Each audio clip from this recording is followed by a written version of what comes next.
Tim gugus tugas Provinsi Sulawesi Selatan menetapkan 100 orang dalam pemantauan atau ODP pasca 2 jenazah berstatus PDP dijemput paksa oleh pihak keluarga di 2 rumah sakit di Kota Makassar.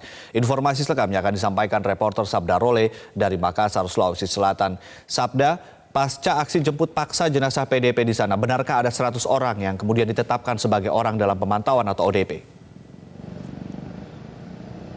Ya, Ade, kami mendapatkan informasi bahwa tim gugus tugas COVID-19 telah menerima hasil tes swab dari kedua pasien PDP tersebut dan hasil keduanya ini dinyatakan positif COVID-19.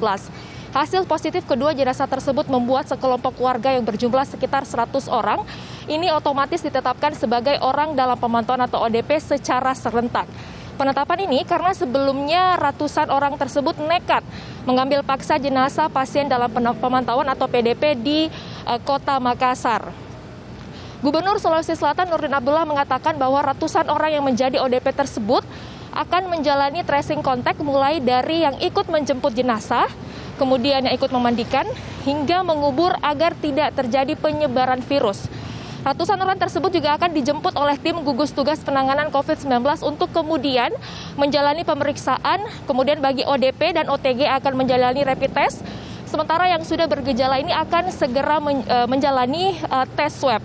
Dalam waktu 3 hari, kami review sedikit Ade dan pemirsa, jenazah 2 PDP di Makassar ini diambil paksa oleh pihak keluarga, yakni yang pertama di Rumah Sakit Dadi Makassar pada tanggal 3 Juni, di mana jenazah PDP diambil paksa oleh keluarga saat masih berada di ruang ICU. Pasien ini adalah pasien rujukan dari Rumah Sakit Akademis Makassar.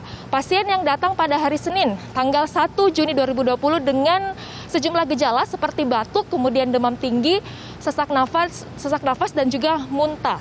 Setelah menjalani perawatan beberapa hari, pasien tersebut meninggal dunia. Saat itu pihak rumah sakit langsung menghubungi tim gugus tugas COVID-19 dan rencananya jenazah akan dikafani dan dimakamkan dengan protap COVID-19. Pemakaman rencananya akan dilakukan di pemakaman Macanda, Kabupaten Goa. Namun keluarga datang dengan jumlah mencapai ratusan orang yang sebagian ini membawa senjata tajam. Lalu 7 orang masuk ke ruang ICU dan membawa pergi jenazah. Sementara untuk kasus kedua, Ade dan pemirsa, terjadi pada tanggal 5 Juni 2020 di Rumah Sakit Labong Baji Makassar. Terdapat sekitar 80 orang yang mengambil paksa jenazah PDP yang berusia 49 tahun. Pengambilan paksa ini dilakukan karena keluarga menolak pemakaman jenazah dengan protap COVID-19.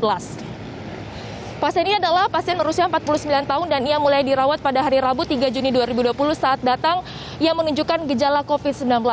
Pasien kemudian diisolasi pada Rabu pagi, rencananya pasien tersebut akan melakukan tes swab, namun pasien terlebih dahulu sudah dinyatakan meninggal dunia.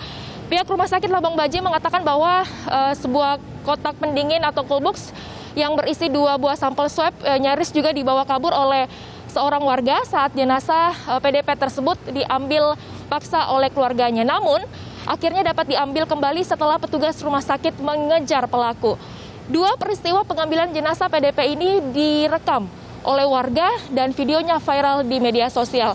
Berikut kita ikuti pernyataan selengkapnya dari Gubernur Sulawesi Selatan Nurdin Abdullah mengenai hasil tes swab dari kedua jenazah tersebut. Bahwa kami baru menerima hasil tes PCR, ternyata almarhum itu adalah positif dan itu reaktif, ya.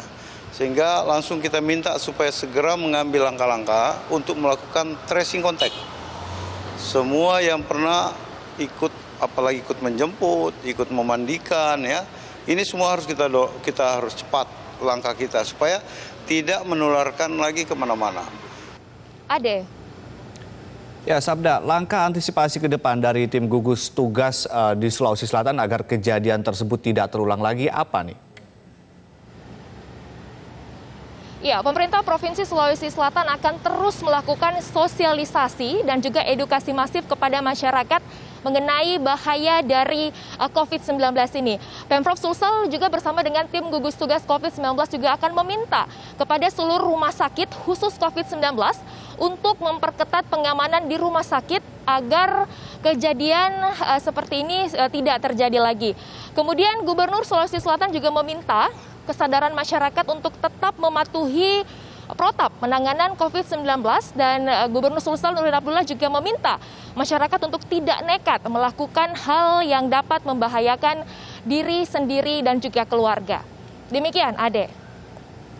Baik, terima kasih Sabda Role melaporkan langsung dari Makassar, Sulawesi Selatan.